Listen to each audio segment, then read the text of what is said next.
1 week season. What is going on, OWS fam, DFS fam? Welcome to the week 18 edition, the finish line of the 2024 season, heading into 2025. I am your host, I am your guest, I am JMToWin. As always, throw this baby on 1.5x speed or 2x speed, and let's get started with what's always a unique week in the DFS landscape. If you are new here, very few of you in week 18 are new to this podcast, but if you're new here, we talk on this podcast not about picks, not about individual players, not about spots that we like, but instead we recognize that DFS is a strategy game. DFS is not a game of picking players. DFS is a game of building rosters. DFS is a game of strategy, of game theory, of understanding how to maximize our chances of first place finishes, first place being where most of the money is in these contests. And so if we look at DFS as a puzzle that needs to be solved each week, as NFL DFS as a unique puzzle that needs to be solved each week, one of the things that can really help us is knowing what the picture on the puzzle box looks like. So that's really the purpose of the Angles podcast. If you are looking for game-by-game breakdowns, you can find those in the NFL Edge on 1 week season. You can find our DFS interpretations at the bottom of each game breakdown. You can also find player pools and strategy content in the scroll. But before we get to my player pool, my player grid in the scroll this week, let's take a look at this week 18 slate at the picture on the puzzle box. So a few things that I was thinking about this week. First off, our edge on, and we become really strong mass multi-entry players as a community over the last handful of years, but our edge is largely in smaller field contests, or I should say our greatest, most immediate edge with the edges that OWS provides are in smaller field contests. In smaller field contests, we can understand how to turn the math in our favor. So a few ways that we can turn the math in our favor. One is just playing high confidence plays. So where you can see the field taking swings on plays that are maybe a little bit riskier or that are going to, we always talk in terms of if we play at the slate 100 times, what's going to make you the most money over that sample size.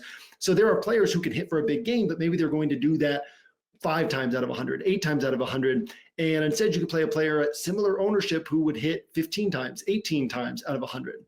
So we can turn the math in our favor by leaning toward higher confidence plays, higher confidence being guys who are able to put up a nice solid floor score more often than other pieces, but also more importantly, guys who can put up a ceiling score, a tournament winning type of score more often than other pieces. So it's not just, do I like this player? Can he have a big game? The answer on most players is yes, he can have a big game in some way or another. But the question is instead, how frequently could this player have a big game? How much is the math working in my favor by playing this player? We can also turn the math in our favor by giving ourselves fewer things we need to get right. So that can mean clear correlations where in order for this player to have a big game, well, he needs the game environment to go a particular way. And if the game environment's going this particular way, that probably means that somebody from the other team is also doing well.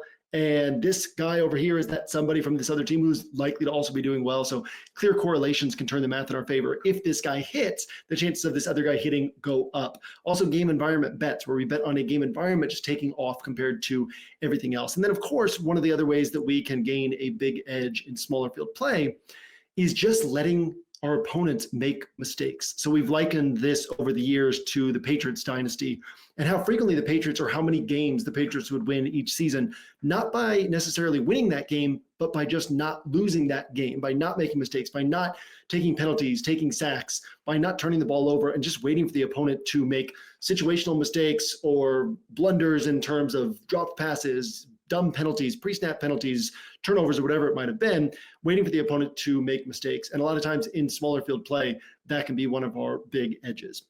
This week, however, the final week of the regular season, what used to be week 17 is now week 18.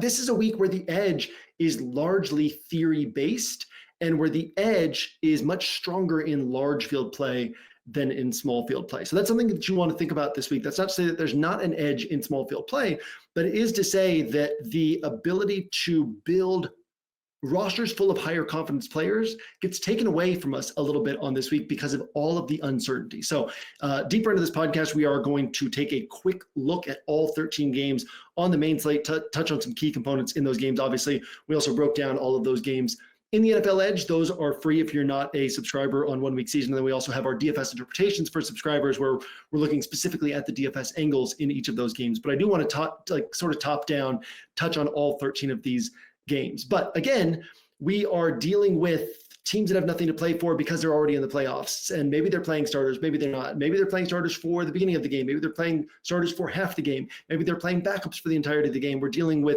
teams that are out of the playoffs and have been out of the playoffs for a while, and maybe they're still playing the way that they've been playing, but maybe they have some guys who are dinged up, and so those guys are going to take a back seat, or those guys are going to be shut down a week earlier. Maybe they have a young player that they want to take a look at. We also have these teams that are trying to spoil other teams' playoff opportunities, teams that are trying to make the playoffs.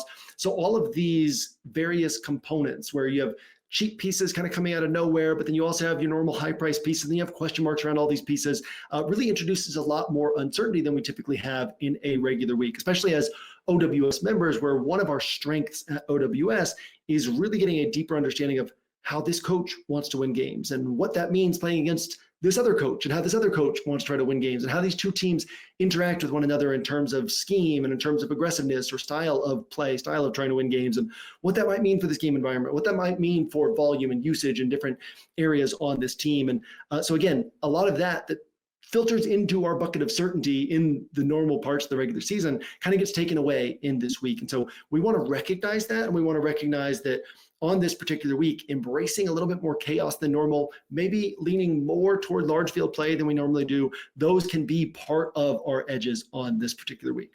Now, it's also probably important for me to note that it's been several years since I have played the final week of the regular season. So obviously being in Oregon now with all of the political red tape that has come up for DFS in Oregon, I have to fly out every week in order to reserve my entries. I don't play on FanDuel because that's not a place where my edge is, right? My edge is on DraftKings. So I fly out to reserve my entries every week. And typically this is a tough week for me to get out of state. On top of that, it's like a different sport.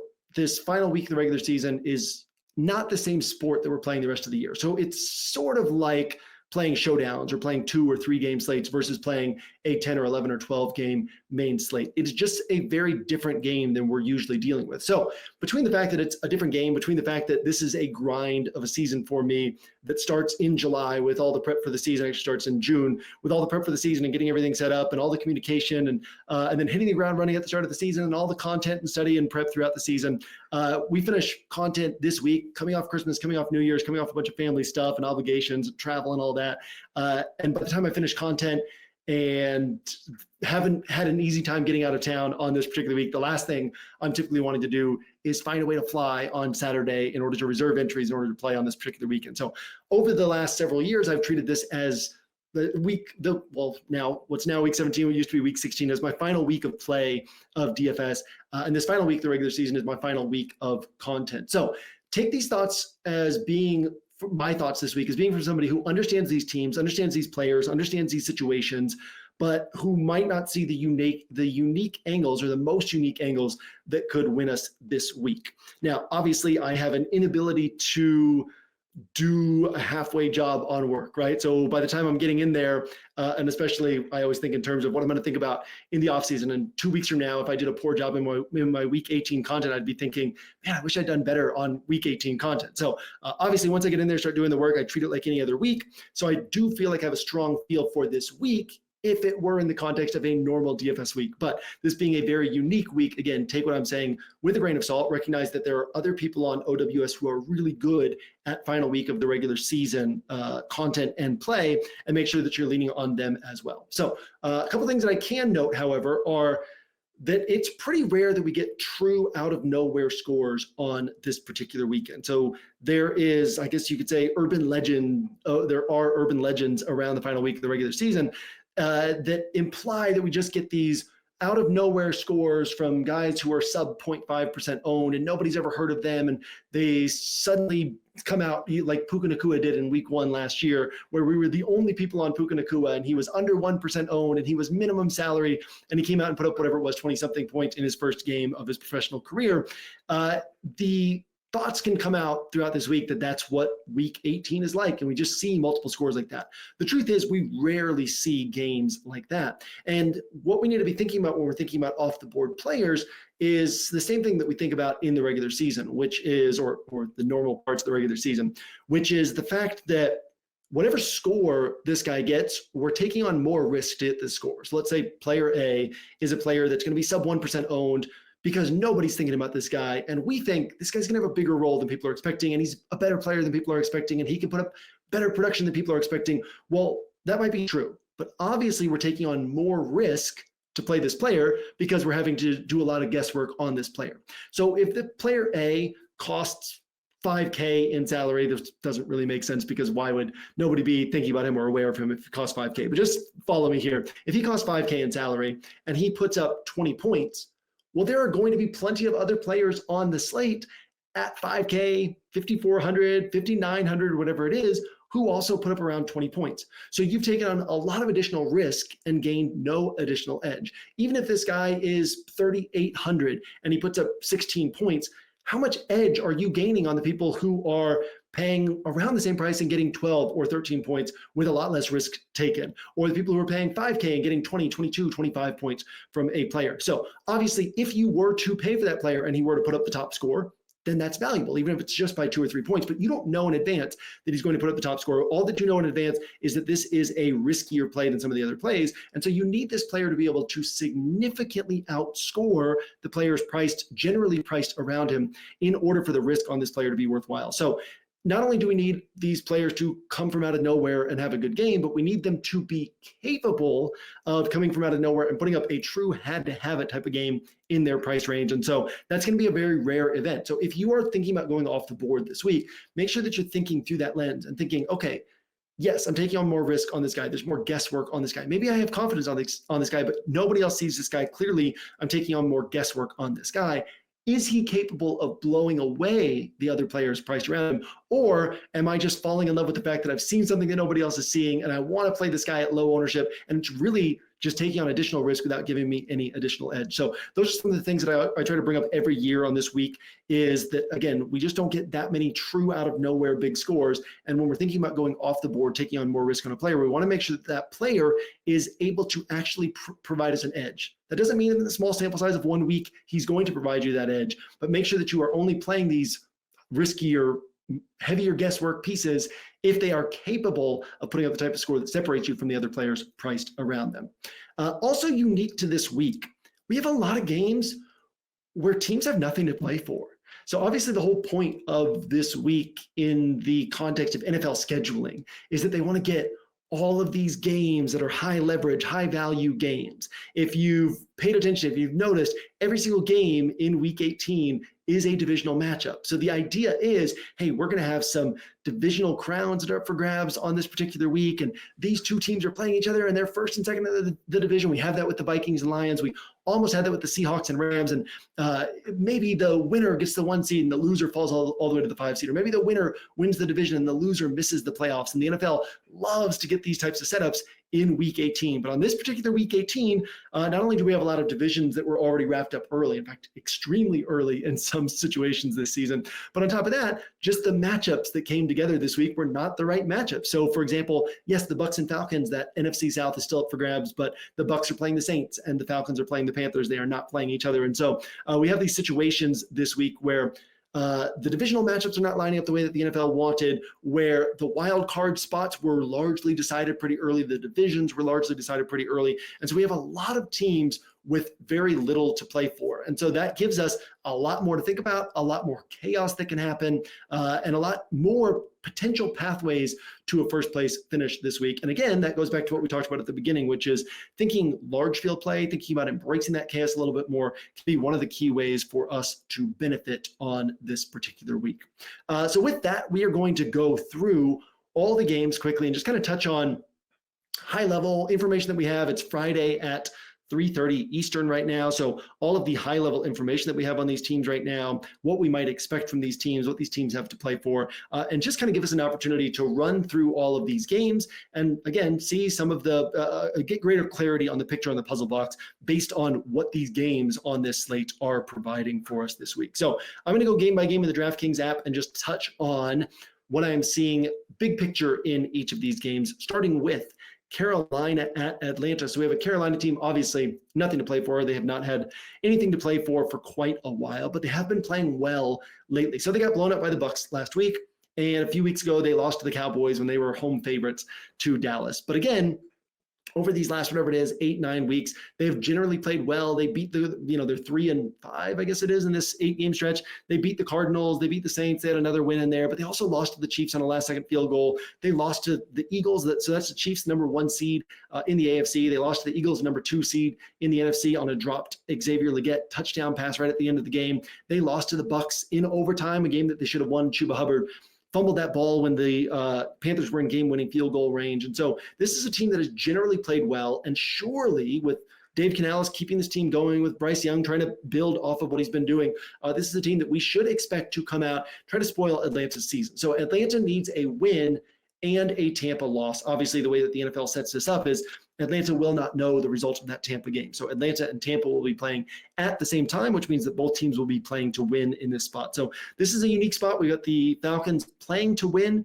We have the Panthers probably still engaged mentally and emotionally this week and playing to spoil their division opponent's season.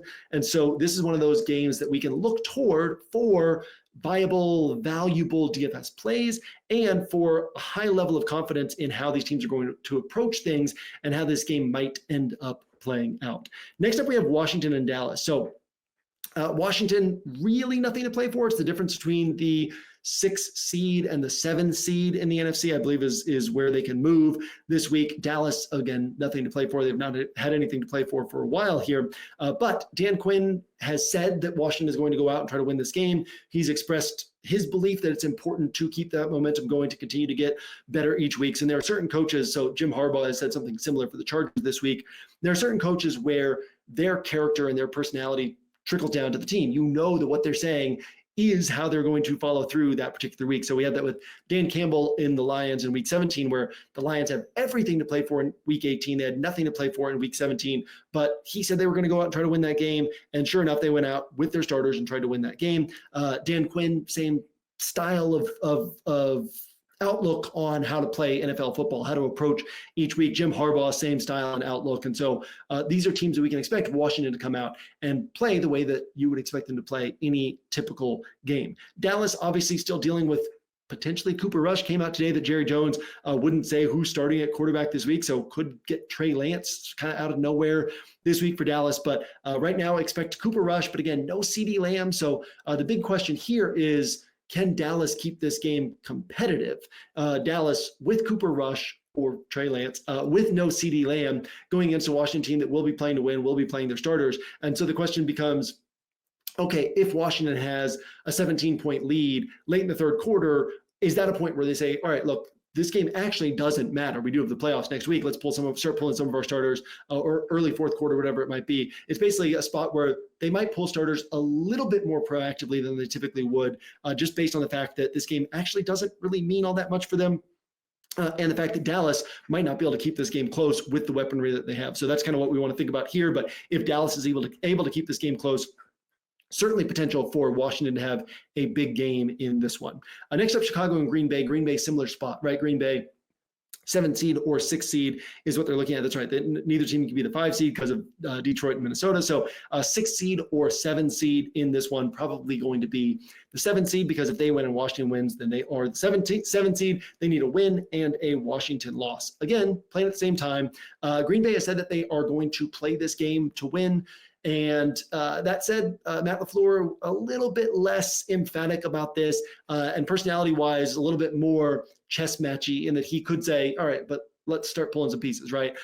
Somebody like Josh Jacobs, he got the wrist injury. Josh Jacobs has actually said this week that he doesn't expect to have as many touches as he had, recently when he had around 30 touches. And so we could see Josh Jacobs' workload lightened a little bit. And then also the Packers have been playing this style of football over the last 7, 8, 9 weeks where they've really tried to hide Jordan Love, where they've been very proactive in running the ball. Jordan Love is consistently going 30 or fewer pass attempts. And it's coincided with, Jordan Love started the season 16 touchdown passes, 11 picks, where he was put in this Superman type of mode in this offensive, all right, go out there and win us the game. And that was leading to almost as many, kind of backbreaking mistakes as big plays. And then as they kind of pulled him back and started calling a different style of offense, he's got 9 touchdowns, 0 interceptions across his last 6 games. And so expect this Packers team that, one, doesn't really have anything to play for. 2, they're playing a Bears team that has been bad on offense and is taking on this really good Packers defense, and a Bears team that's really tough to pass against and really easy to run against. And then you've got the Packers playing this style of proactively running the ball and building their passing attack off of that. It's kind of hard to see where the excitement or explosiveness from Green Bay comes from in this one if Chicago can't keep pace, if Green Bay is leaning on the run, if they're not giving Josh Jacobs as many touches as normal, but he's still playing in this game and taking away touches from other guys. So in terms of drilling down deeper into what the game provides for us in DFS, we can get into the weeds on, is this actually interesting at all? But in terms of, will the Packers be playing their starters in this one? Will the Packers be playing to win? Probably would be my answer. We probably see them in generally their normal style of play. I think that anybody who's really banged up is, Christian Watson's been iffy, probably going to miss this week. Josh Jacobs has been banged up, probably going to get a lighter workload this week. But the rest of the guys probably play their normal number of snaps and their normal style of play. Next up, Jacksonville at Indianapolis. So we know now, no Anthony Richardson. So that means we know Joe Flacco once again. And Indianapolis could go one of 2 ways. They could go run leaning and try to keep Flacco down to 30 pass attempts, 32, 33 pass attempts. But most of the time that we've seen Flacco out there, he's been slinging the ball around. So that elevates the upside for this offense as a whole, for all of the pass catchers whose price tags have come down with Anthony Richardson under center. If we get Flacco at heavy volume against this Jags pass defense, certainly a good thing for us in DFS, and one of the higher probability setups, in that the Colts season is over, but the Colts season just ended. So these guys have still been engaged mentally and emotionally. They probably still want to come out and have a big game to close out the season. And again, Joe Flacco throwing the ball with these cheap pass catchers against the Jags defense is just a really nice, really interesting setup for us here. Obviously, Mac Jones on the other side, over the last, whatever it is, 5-6 weeks, it's been double-digit targets for Brian Thomas Jr. every game since the Jags came off their bye and sort of reworked their offense and just said, look, we've got this great rookie wide receiver. Let's just run everything through him. So expect same thing here, where potentially that could lead to a big game from Brian Thomas Jr., a big game from the Jags offense, and a back and forth type of game. These two teams played to a 34-37 game earlier in the season with Flacco under center, obviously Trevor Lawrence under center at the time, but a lot of upside in this game environment. And basically any late season Flacco, we had it last year with Cleveland as well, any late season Flacco just gives us this opportunity for heavy passing volume, heavy aggressiveness, and a high-scoring game environment, because not only is Flacco kind of like Jameis, not only is Flacco going to sling the ball around and throw the ball downfield, make some big plays, but he's also going to make some mistakes. He's going to throw some picks. I think he has 3 straight games with a fumble on top of that, and give the other team some short fields, and that elevates the scoring pace or accelerates the scoring pace and leads to the Colts being more aggressive. So yeah, plenty to like about this game, plenty to think about and pay attention to in this one, even with 2 teams who are completely out of things, have nothing to play for at this point. Next up, Buffalo at New England. So this is an interesting one. So Buffalo looks like they're going to start Josh Allen. They want to keep his consecutive starts streak going, but could just be one series, a few handoffs, and then Josh Allen's out of there, right? Probably don't want to expose him to hits. And the expectation is that the Bills are going to rest Josh Allen. They're going to rest key starters in this one. So that brings in Mitchell Trubisky. That also brings in they've got this rotation of wide receivers. Well, you can't sit all of these guys because there's only so many players on that 53-man, there's 53 guys on the 53-man roster. There's only so many players who are active on game day, and outside of some backup offensive linemen and the backup quarterback, typically every single player on a team plays on a given Sunday, and so every active player plays on a given Sunday. So you really don't have that far down the depth chart that you can go for resting pieces, which means that Ray Davis or Ty Johnson one of these guys is going to be the featured back in this one. I put my money on Ray Davis. The Bills have not said anything. Ideally for us in DFS, the Bills don't say anything because then we have to guess, but that means far fewer people will go there. If they come out and say, yeah, well, Ray Davis is going to be active, he's going to be getting all the touches, then the field knows, the field says, well, he's only 5,200, he's a good running back against a bad defense, let's go there. If the Bills don't say anything though, then we have to take that leap of faith.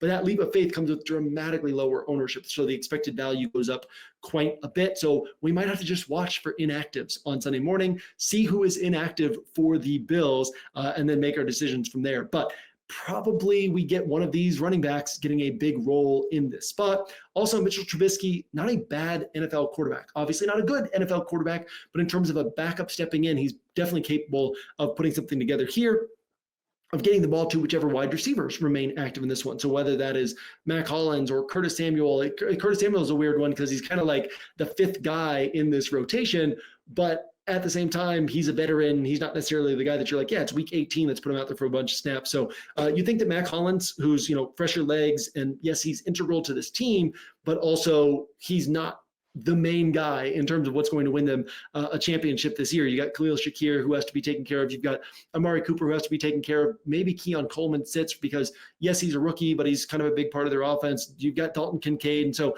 you start moving down the line, and it's like, well, Mac Hollins is probably playing.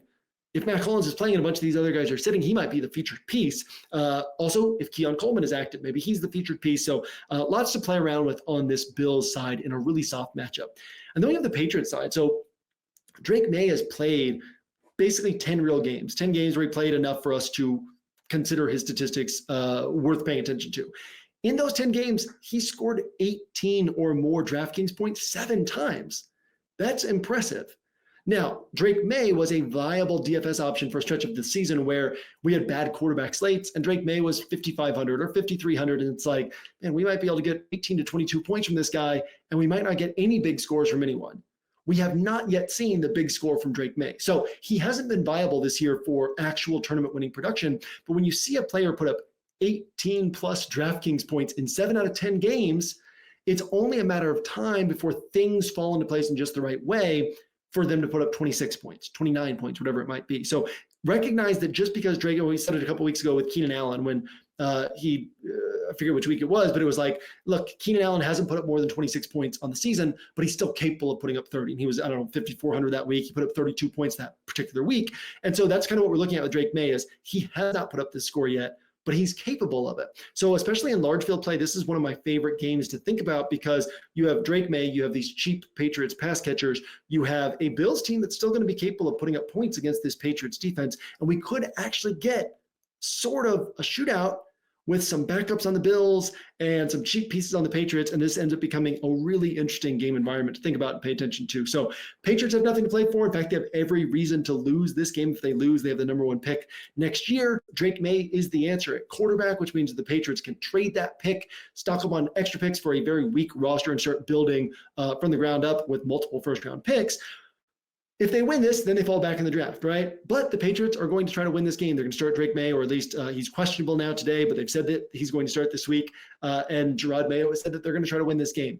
On the Bills side, same thing, right? They're sitting Josh Allen. They don't have anything to play for, but the guys who are going to be on the field, there's still going to be plenty of starters on the field, and then a lot of young guys who have stuff to prove out there. So could be a very interesting game environment. Next up, the Giants at the Eagles. So Giants was, I believe, the only team in the NFL without 30 points on the season. They went out and put up 45 last week.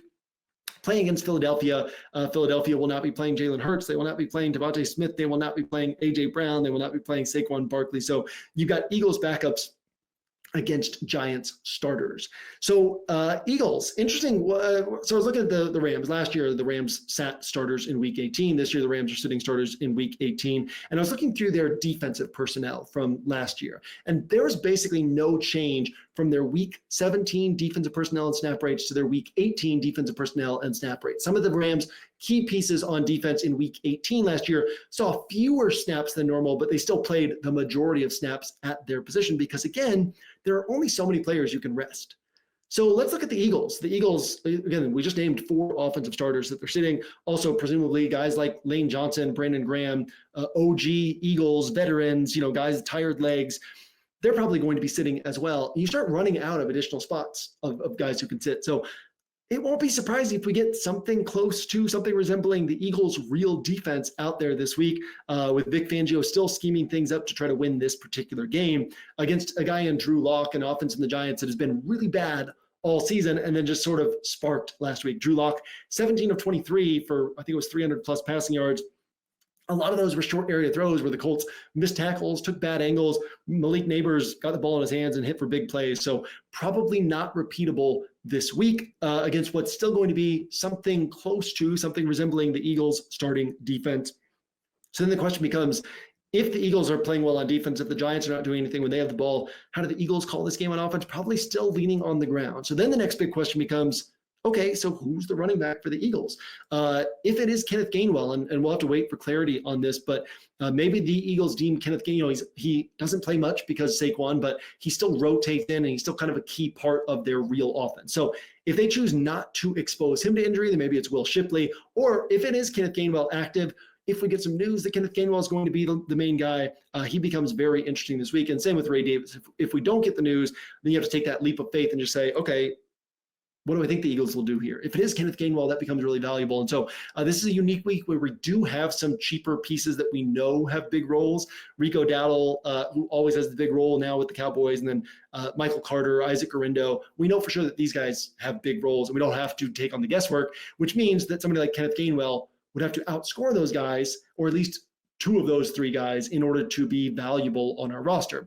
But it is worth taking those swings on a week where, yeah, Michael Carter is getting the start. He's going to get all the touches, but he's still Michael Carter. He's still the number 4 running back on this team for a reason, right? He has still been out of an NFL job for a reason. Actually, a pretty good player, but point being that you could still get an 8-point game from somebody like Michael Carter. You could still get a 6-point game from somebody like Isaac Guerrero. You could still get a 12-point game from somebody like Rico Dowdle. And then let's say Kenneth Gainwell puts up 22, 24, 25. That actually becomes really valuable in the context of this week. So certainly a place where you can go deeper down the board at running back, because it's not like we have such an overflow of obvious can't miss pieces. We have an overflow of available pieces, but certainly pieces that are capable of missing. And so these are places where we can kind of go down the board a little bit. You can also kind of go even further down the board and say, it looks like it's going to be Tanner McKee at quarterback for the Eagles. So you could say maybe Tanner McKee throws the ball enough and does well enough throwing the ball that some of these cheap Eagles pass catchers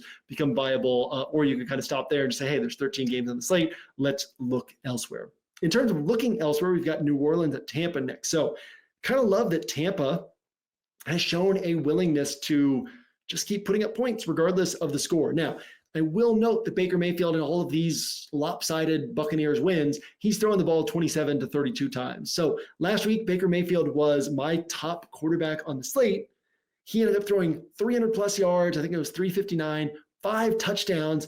But my thesis around Baker Mayfield was that the Panthers would keep that game close. That's why I liked Baker Mayfield. It is rare that we get true tournament winners in blowouts. It can happen. We saw it with Jared Goff earlier in the year. We saw it with, I think Josh Allen had a big game against the Jags in that 41-7 win earlier in the year. We saw it with Baker last week. But generally speaking, we want games to stay close in order to get monster scores from our quarterback, because what happened with Baker?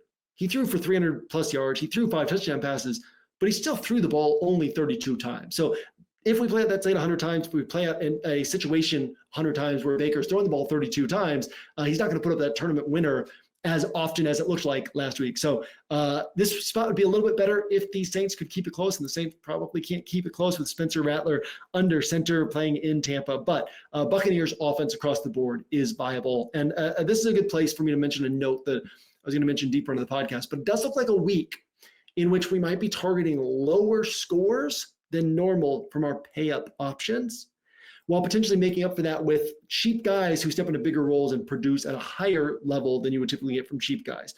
So when you kind of look through the expensive pieces on the slate, there's not a lot of confidence in terms of, oh yeah, this guy can go for 35, this guy can go for 40 DraftKings points. So if you looked at Bucky Irving, if you looked at Mike Evans in the context of their price on a typical NFL DFS slate, you might say, these guys are a little bit overpriced for the production we would expect from them in this spot, in this expected game environment, where, yeah, they're going to try to get Mike Evans 95 yards for that 1,000-yard season. But even if he gets 7 for 100 and no scores, that's 20 DraftKings points. Even if he adds the score to that, that's 26 DraftKings points. And that doesn't really win you a tournament at $8K in salary. Bucky Irving's got this, still kind of a split backfield. He's got the lion's share of the work in this backfield, but he's not this Saquon Barkley do-it-all back. Saquon Barkley was priced at 8,300 last week. Bucky Irving, 7,700, right below Saquon, and doesn't have nearly the role that Saquon's had all season. But again, maybe Bucky Irving putting up 26, 24 points, something like that, 7,700 actually ends up being valuable in this particular week. So Bucks should do well here. I have questions about their ability to overproduce relative to salary, but I also look at this week from a macro standpoint, from the picture on the puzzle box, and I say, we might not need to worry about that as much as normal on this particular week. Just getting strong scores from our expensive pieces might be enough on this particular week. So it's kind of how I'm seeing that particular game. Houston at Tennessee, and this is an interesting one. So DeMeco Ryans has sort of left the door open for starters to not play the entire game. He has talked about how, if you haven't paid close attention to the Texans, they've got this 9-7 record. They have not really played, even when they were, 6-2, 7-2, whatever they were. It was kind of like, this is a lot of smoke and mirrors. This team has not played up to the story told by their record. And then when they've played good teams, they've lost. And recently when they've played good teams, they've lost badly. So the Texans have a lot of work to do heading into the playoffs. And they're probably in the position that the Eagles were in last year heading into the playoffs, where it's like, it's probably too late for them to turn things around, gain some momentum. Typically when we see teams like the Giants in both of their Super Bowl runs, where they weren't the best team in the NFC, but they got hot at the right time, played really well in the playoffs. Typically that starts around Thanksgiving, early December. We saw it last year with the Packers. They were 4-6 when they played the Lions on Thanksgiving Day. And it looked like, it was probably going to be a blowout win. This Lions team was so good. The Packers seemed out of it. The Packers won that game, and then the Packers won the next game and just kept winning and made the playoffs and won in the first round of the playoffs against the Cowboys, and then took the 49ers down to, I think it was down to the fourth quarter, where it was still a close game in that one. And so we see these teams start playing better deeper into the season, and that carries into the playoffs. Typically, when we see these teams start playing worse deeper into the season, that doesn't suddenly get turned around in week 18, week 17, in the first round of the playoffs. So whether that's the Bucks in 2022 or the Eagles in 2023, or potentially the Texans this year in 2024, that's the expectation, is they probably won't play well in that first round of the playoffs. But if you're DeMeco Ryans, you're not conceding just yet. You're saying, all right, let's keep playing. Let's see if we can turn things around. So he's talked about this team is not playing the way that they need to be playing. It's important for them to get out there on the field. Obviously, they are locked into the 4 seed. They cannot move up. They cannot move down. They're playing the Titans. So what we could see is maybe they're putting these starters out there for a half and the first series of the second quarter, the first series of the second half. Or maybe they're just putting them out there for 2 or 3 drives, and they're just going to get some momentum going, play some sharp football, get some positivity in their locker room heading into the next week. Or maybe we see them play the entire game. We really have no idea on the Texans. What we do know is that the Texans' biggest problem is their passing attack. We also know that the Texans claimed Deontay Johnson off of waivers. Now, Deontay Johnson is not a washed player, right? He has 3 games on the season of 18 plus DraftKings points. He has a game of 29 DraftKings points on the year. And that was with Andy Dalton on the Panthers. The Ravens traded for Deontay Johnson, and he seemed like a poor fit for their offense, right? Deontay Johnson is very much a precision, get open underneath type of guy. And what the Ravens typically are is explosive speed guys who can freelance, guys who can get open out of structure and make big plays. Deontay Johnson seemed like an odd fit with them. He was an odd fit with them. They never integrated him into the offense. He started kind of acting out as a result of that and got suspended, and then they brought him back and then eventually decided to release him, and the Texans picked up. Texans obviously have lost Stephon Diggs, lost Tank Dell, have no momentum going into the playoffs, and now they picked up Deontay Johnson. Well, Deontay Johnson is a great fit for this Texans offense. How quickly can they get him up to speed? I don't know. But if they want him up to speed in the first round of the playoffs, this is one of their opportunities to try to get him up to speed in live game action. So if the Texans play their starters throughout the majority of this game or the entirety of this game, it would follow logically that part of the reason they would be doing that is to get Deontay Johnson up and running. So I think there's a chance we see Nico Collins, Deontay Johnson, Joe Mixon kind of as the core focus in this offense. And if they end up playing the entirety of this game in a soft matchup against Tennessee, could end up being a sneaky spot for production, particularly on Deontay Johnson, who's priced only $3.7K in salary. Titans are going to be starting Will Levis. They also said earlier in the week that both Will Levis and Mason Rudolph will be playing. So who knows if they'll follow through on that? Who knows what that means? But the Titans are obviously closing out a lost season, and you could say they're in evaluation mode. I don't even know that I'd call it that. No Tajay Spears this week. Tony Pollard looks like he's going to be a game day decision. So could be Julius Chestnut in the backfield against this good Texans run defense. A lot of question marks on this Titans team, but what we do know is they're not a very good team. They're playing against a good defense that's trying to win this game. Next up, San Francisco at Arizona. So San Francisco, they've shut down Brock Purdy. Josh Dobbs is going to start in this one. Deebo Samuel's status is still up in the air. George Kittle's status is still up in the air. Isaac Guerrero is coming back.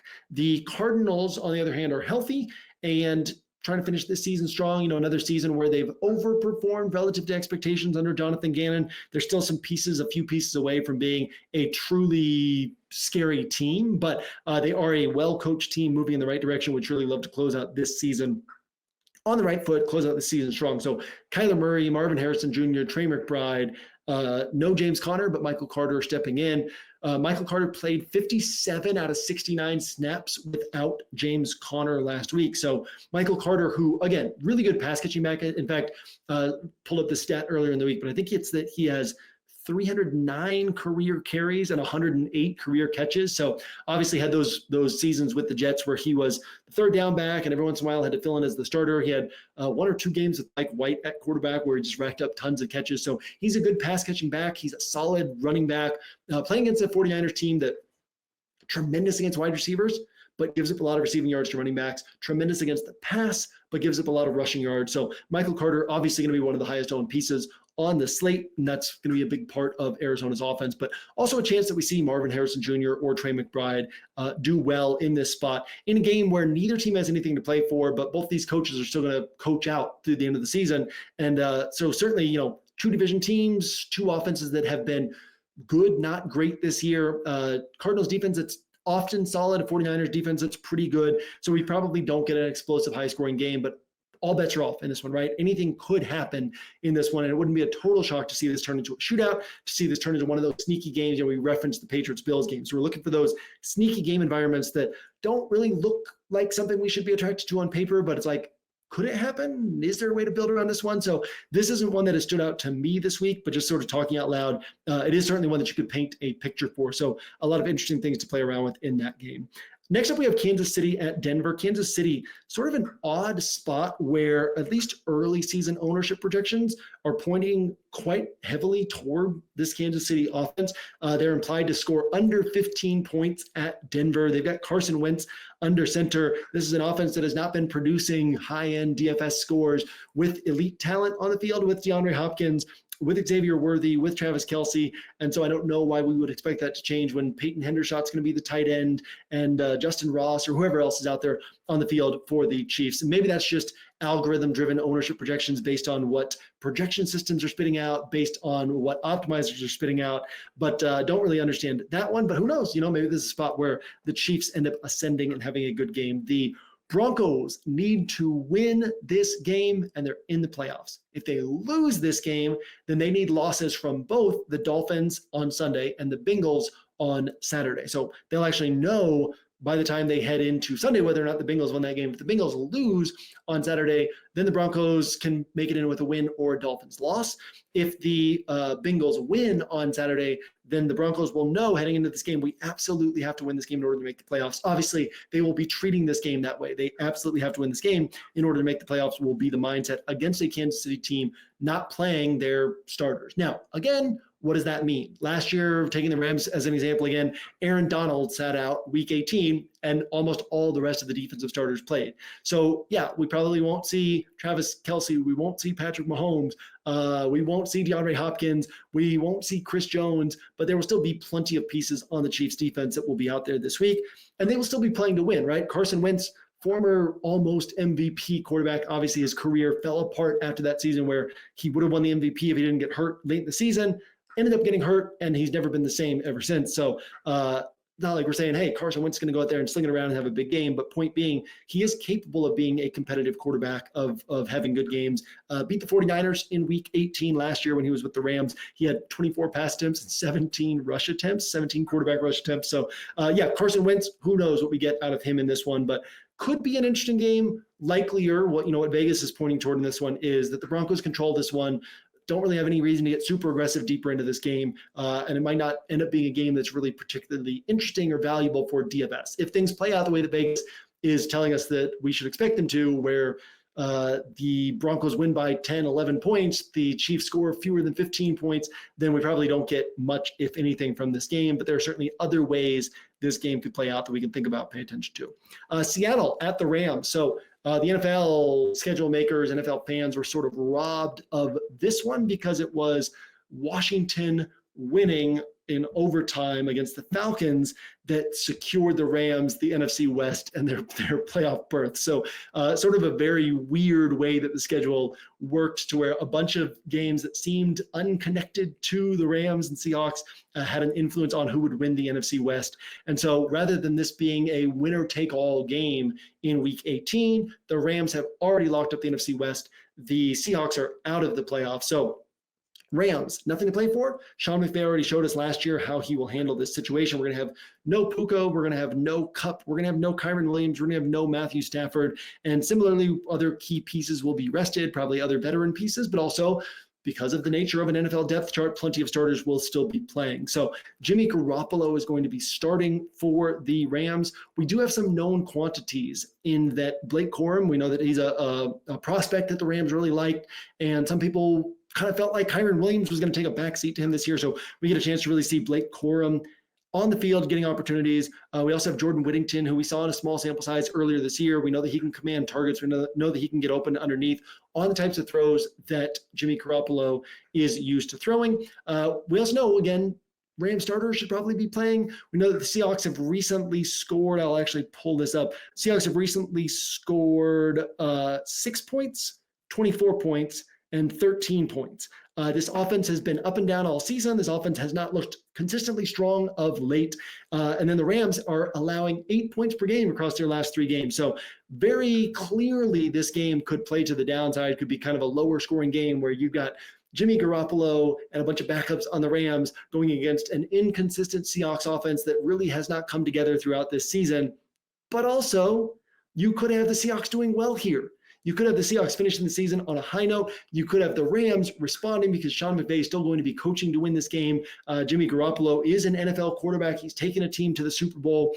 He has his flaws, but he is capable of going out there and throwing the ball around and winning a game, especially in a Sean McVay offense, right? We've seen these guys going to basically quarterback camp with the Rams, with the Vikings, with the 49ers over the last few years, and they tend to play well when they leave there, whether it's Baker Mayfield or whether it's Sam Darnold, who was with the 49ers last year, and obviously we've seen him with the Vikings this year, whether it's Josh Dobbs and who was the other guy, that Jaron Hall, was that his name, that the Vikings had to play last year and played well, and they continue to find ways to win games. So Carson Wentz going to the Chiefs now from the Rams quarterback camp, and now we've got Jimmy Garoppolo starting here for the Rams this week. So, broad range of outcomes in this one. What's likeliest is we get kind of a lower scoring game without much to love or pay attention to, but there's certainly some pathways to interesting pieces coming out of this game. Next up, we have the Chargers at the Raiders. 2 games left here. Chargers at the Raiders. So Chargers have said they're going to try to win this game. Chargers are playing only for playoff seeding, and it's, makes a marginal difference in their playoff life and what would be their expectations next week. But Jim Harbaugh has said they're going to try to win. Jim Harbaugh is going to play his players as if this is any other game, and is very much the type of coach who does not want to get his players in the habit of looking a week ahead, but instead keep them focused on this particular week, try to win this particular game. So Chargers starters will play. Question marks, though. What does that mean for DFS? I don't know, right? Because this Chargers defense, they've held 12 opponents this year to 20 or fewer points, including basically every mediocre to below average offense they've faced. They've held them to 8 points, 10 points, 13 points. And so expectation should be that the Raiders don't do particularly well on offense here. And if the Raiders don't do particularly well on offense, we're probably seeing 29 to 32 pass attempts from Justin Herbert. And then that limits the opportunity for upside from any of these pieces. Also, J.K. Dobbins, obviously a very critical piece of the potential playoff run for the Chargers, just coming back from injury and has this long injury history. So it would be surprising if, they want to try to win this game. They want to treat it like any other game. But in the back of their heads, they're probably thinking, okay, but let's not give J.K. Dobbins 24 touches in this one. Now, I could be wrong. They could come out and give him 24 touches. He ends up being a valuable piece this week. But given that he doesn't catch many passes, given that his workload could be lightened this week, certainly some risks on him, and maybe nothing that we really get of great value from this game. There are some pieces worth thinking about paying attention to. I touch on those in my DFS interpretations. I'll touch on them in the player grid as well. But in terms of game environment, the expectation should be that the Chargers do well on defense in a game that they're trying to win, and that the Chargers kind of react in their offensive approach and play calling to the way that they are playing on defense. Finally, we have Miami at the Jets. And this is an odd one. It's an odd one because Tyler Huntley played well last week, but we have a large sample size of Tyler Huntley playing mediocre football, a large sample size of Tyler Huntley not supporting much, if any, upside on an offense. So is it a trend that he had one good game? Probably not. The Jets are at the end of a lost season, and they're going to be tearing things down after this season. So very easily, now, obviously the Dolphins have to win this game to have a shot at the playoffs. So we expect them to be trying to win. I guess that's the starting point. But then the question is there any upside in this game? So I'm looking at this game as one that really doesn't stand out for one-offs. If Tyler Huntley plays poorly, Devon Achane is sunk, right? Devon Achane has this long, incredibly consistent history now of producing when he has a role and when Tua is under center. And then he has this long history from this year of not producing when other quarterbacks are under center. Can Tyler Huntley support Tyreek Hill? Can he support if he plays Jalen Waddle or Jonnu Smith? I don't know, probably not. Most times we play out this game, probably not. But also, Mike McDaniel is a very creative problem solver, a very creative play designer. At this point, the Dolphins don't even know for sure if Tua will be ready for the playoffs. They're saying that they expect him to be ready for the playoffs if they make it, but also last week was a must-win for them, and he didn't play. This week is a must-win for them, and he's not playing. So what's the guarantee that he's going to be ready next week? They need to have this offense running efficiently, effectively, in order to have any shot next week if Tua is not able to go. So there's certainly a chance that Tyler Huntley plays well again this week. We see it sometimes where these backups come in and actually put together a hot streak. So one game's not a hot streak. 2 games would be the start of a hot streak. And it's certainly possible with these weapons in this Mike McDaniel offense against this talented but really bad Jets defense. Flip that around. Aaron Rodgers has said that he's not sure if he's playing next year. Now, obviously, we know Aaron Rodgers does this toward the end of the season every year, but it certainly sounds like there's a chance that this is Aaron Rodgers' last game. It absolutely sounds like he has no idea right now, which means he's heading into this game thinking, this could be my last game. If it's his last game, then it's also his last game with Davante Adams and his last game of his storied career. He still has to get that 500th touchdown pass. And so you've got this spot where the Dolphins need to win in order to make the playoffs. The Dolphins are playing against a bad defense. The Dolphins have this dual threat quarterback and this creative coach and all these weapons. You're talking about potentially Aaron Rodgers' last game of his career against a good but not unbeatable defense with Davante Adams, with Garrett Wilson, with Breece Hall, in a game with Jonnu Smith, with Tyreek Hill, with Jalen Waddle, with Devon Achane. And that's a recipe for a shootout to develop. So we play out the slate 100 times. How often does this game shoot out? I don't know, 4 times, 8 times, 9 times, definitely not 100 times, right? But also, how high owned are stacks around this game going to be? Certainly not 4%, 8%, 9%. However frequently this game would shoot out is going to be more frequent than ownership is going to indicate. And so this is a very interesting spot where one-offs don't really stand out because of the nature of this game, right? How this game is likely to play out, but also you recognize that because of the number of explosive pieces in this game, because of the narratives in this game and all the pieces that we just talked about, there is potential for this game to play to the upside. And if it does, you would want multiple pieces from this game. So a very interesting game to wrap up our look at this slate. Obviously, again, Miami needs to win this game. The Jets don't need anything from this game, but still every reason to expect them to come out and try to finish the season strong, or at least on the offensive side where could be Aaron Rodgers' last career game, and no reason for him not to want to go out on a high note in this one. Okay, so that does it for our kind of look at what's unique about this week. It's week 18. It's as unique as it gets, and what each of these teams has to play for, what these game environments are setting up like at the moment, some of the things that we can think about on this particular week. With that, let's get to the bottom-up build and then get you out of here. Bottom-up build, we build with a 44K salary cap. If you want to build with a 44K salary cap contest yourself, we have a contest in which you can do that, the bottom-up build contest. Free to enter. Obviously, you will go on the DraftKings app and it'll still have a 50K salary cap for you, but you will build with a salary cap of 44K or below to be eligible to win. Free money, prizes on OWS, so you can buy courses, subscriptions on OWS for finishing the top 3 of the bottom-up build contest. Really cool way to twist your brain a different way, to look at things through a different angle, and just sharpen your play each week is to build with this 44K salary cap. As always, we see people hunting for upside with their 44K salary cap rosters. We often see, not often, but every once in a while, we see 200-point scores win the bottom-up build contest. We have had weeks where the winner of the bottom-up build contest would have won main slate 50K salary cap contest tournaments where the score in the bottom-up build was that high from these 44K salary cap rosters. So a lot of fun to do this every week.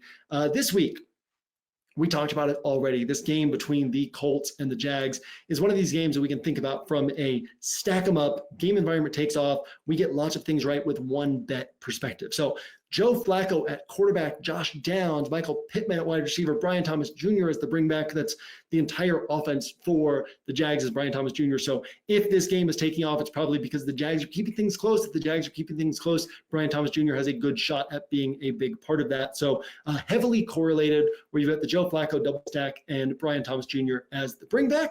And it's pretty easy to fit this week because we're able to throw in Michael Carter at running back. We're able to throw in Isaac Guerrero at running back. I thought about putting Ray Davis on here, and then as I played around with things, it was like I had $6K in salary left over, and I was able to go down $100 somewhere else and make the salary to just get up to Isaac Guerrero, who we know is going to have the big role, and we know he's capable of putting up points right in this role. So Michael Carter, Isaac Guerrero, kind of an easy week to do a bottom-up build because it's week 18. There's a lot of cheap pieces open up, especially at the running back position. So that starts us out with 6 spots covered with Joe Flacco at quarterback, Michael Carter and Isaac Guerrero at running back, Josh Downs, Michael Pittman, Brian Thomas Jr. at wide receiver. Throwing in Deontay Johnson, we covered him earlier in the podcast, in the flex spot. I think he's a really interesting piece at 3.7K. Obviously, there are plenty of cheap wide receivers to choose from this week, whether you want to go to people who we know they have a role in an offense that we know will be passing, like Jordan Whittington, somebody like Deontay Johnson, where there's some guesswork and some puzzle pieces you have to put together, but it makes a lot of sense. And then also pieces like Johnny Wilson or whoever's filling in on the Chiefs or, these other teams where, there's going to be backups playing and there's potential for these guys to be involved. And then on down to guys like the Patriots who, they're just playing their normal offense with their normal pieces, but these guys are all cheap and still capable of putting together a big game. So lots of different directions that you can go in terms of saving salary at the wide receiver position. Wrapping things up at defense with the Texans. The Texans are only 2,800. I'm not totally sure why. A really good defense that consistently puts up strong scores and got torched by the Ravens and Chiefs the last couple of weeks. Well, that's not indicative of who they are as a defense, and they're playing the Titans this week. They're playing Will Levis, who is second in the NFL in turnovers, even though he's sat on the bench for a bunch of games. And so he's going to go out there this week and try to lead the NFL in turnovers. Might not get a full game to do it. So he's got to work hard, and the Texans will be happy to oblige him there. And then at tight end, Tucker Kraft. So I had Chigo Okonkwo in here, a nice little Chigo Okonkwo, Deontay Johnson mini correlation. But in order to get up from Ray Davis to Isaac Guerrero, I had to save an extra 100. Tucker Kraft, a guy who I also really like this week. We talked about him last week. Tight end is extremely thin this week. It's Trey McBride, it's Brock Bowers. Assuming that George Kittle doesn't play, it's Trey McBride and Brock Bowers, and neither guy is in a particularly great matchup. Neither guy is in a spot where you feel hugely confident that they're going to score 24 plus points, right? What's likely is they get a bunch of targets and they get anywhere from like 14 to 18, 19 points, but you're overpaying for that, or you're getting down to cheap guys who are all pretty thin this week. So Tucker Kraft currently projected for sub 0.5% ownership. And we talked about him last week. He's a guy who's capable of putting up big games on limited targets, consistently putting up, 7, 9, 12, 13 DraftKings points, and a guy who just nobody really looks at in a game where the Packers are still going to be playing to win against a Bears team that takes away targets to wide receivers, filters targets to tight ends. So Tucker Kraft goes on this roster, a really interesting piece. And that gives us a final roster of Joe Flacco, Michael Carter, Isaac Guerrero, Josh Downs, Michael Pittman, Brian Thomas Jr., Tucker Kraft, Deontay Johnson, and the Texans defense spending exactly $44K in salary with $6K left over. With that, how weird is this? That's going to do it for this season. It's going to do it for the Angles podcast. We don't do the Angles podcast in the playoffs. I am done with DFS interpretations. I don't write those in the playoffs, and I don't play playoff DFS. So I'm about to wrap up my last player grid of the season. I want to thank you guys for hanging out this year. It's always fun every year. The site grows. We add new content providers. We add new content. New things happen. Things develop. We all learn new things together. The NFL is always changing. We're always adapting and understanding these coaches, these players, these teams, deeper down the analytics hole and how teams are handling analytics and decision making and what that means for us. And just always a really fun journey through the season. It's a grind. It's exhausting, but it's also a blast. And so I want to thank you, any of you who've been watching this show throughout the season, hanging out on OWS throughout the season, other OWS shows, etc. Thanks for hanging out. It's always fun. We will have you covered all throughout the playoffs. So we still have all the rest of our normal content throughout the playoffs. So don't go away, but I am kind of out of here. So as always, thanks. As always, I will see you on the site throughout the weekend. And as always, I will see you at the top of the leaderboards on Sunday.